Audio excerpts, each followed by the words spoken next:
ప్రపంచంలో super heroes నిజంగానే ఉంటారా? నన్ను అడిగితే మాత్రం ఖచ్చితంగా ఉంటారు. రియల్ లైఫ్ లో సూపర్ హీరోస్ అంటే మూవీలో చూపించినట్టు ఉండరు. బట్ సూపర్ హీరోస్ ఖచ్చితంగా ఉంటారు. వాళ్ళ లక్షణాలు మనం గుర్తించలేకపోవడం మాత్రమే మనకు తెలుసు. బట్ వాళ్ళకి శక్తులు ఉన్నాయి, మన చుట్టూనే ఉంటారు, కళ్ళ ముందే తిరుగుతుంటారు. ఉదాహరణకి నేను రీసెర్చ్ చేసి ఇంటర్నెట్ ద్వారా స్వీకరించిన ఒక మ్యాటర్ చెప్తాను చూడండి. కొన్ని దేశాల్లో గాని ప్రపంచంలో గాని కొందరు వ్యక్తులు విచిత్రంగా ప్రవర్తిస్తుంటారు. ఫర్ ఎగ్జాంపుల్, ఒక వ్యక్తి ఇండియాలోనే గోడని అతి వేగంగా ఎక్కుతాడు. స్ట్రైట్ గా ఉన్న గోడని అతి వేగంగా ఎక్కుతాడు, కానీ అందరు ఎక్కలేరు.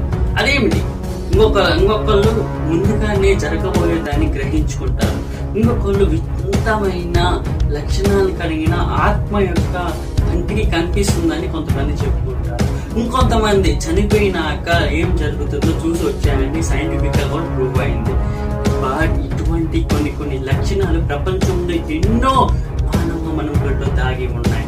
ఇటువంటి సంఘటన నా లైఫ్ లో ఒకటి జరిగింది.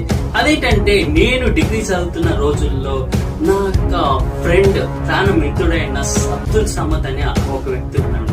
అతనేంటంటే, మనకి డిగ్రీలో చూసుకుంటే ఎటువంటి ఫ్రెండ్స్ చాలా మంది వాడుకొని వదిలేసే ఫ్రెండ్స్ ఉంటారు, టైం పాస్ ఫ్రెండ్స్ ఉంటారు. బట్ కొంతమంది ఉంటారు ట్రూ ఫ్రెండ్స్, లాయల్ గా ఉంటారు అనమాట. అటువంటి వాళ్ళల్లో నాకు సమద్ కూడా ఒకటే అన్నమాట.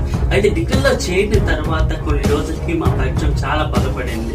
కానీ నేను ఎలాగైతే ఆలోచిస్తానో అలాగే అతను కూడా ఆలోచించడం నేను గమనించిన తర్వాత కొన్ని రోజులకి నేను అడిగాను, నువ్వు ఎందుకు ఇంత నాలెడ్జ్ గా ఆలోచిస్తున్నావు, ఇంత టాలెంట్ గా ఆలోచిస్తున్నావు అని అడిగాను. అదేం లేదు, నేను మామూలుగానే ఉన్నానుగా అని చెప్తూ ఉండేవాడు. కానీ నేను ఒకటి గమనించింది ఏంటంటే తెలుసా, ఎగ్జామ్ కి రాకుండానే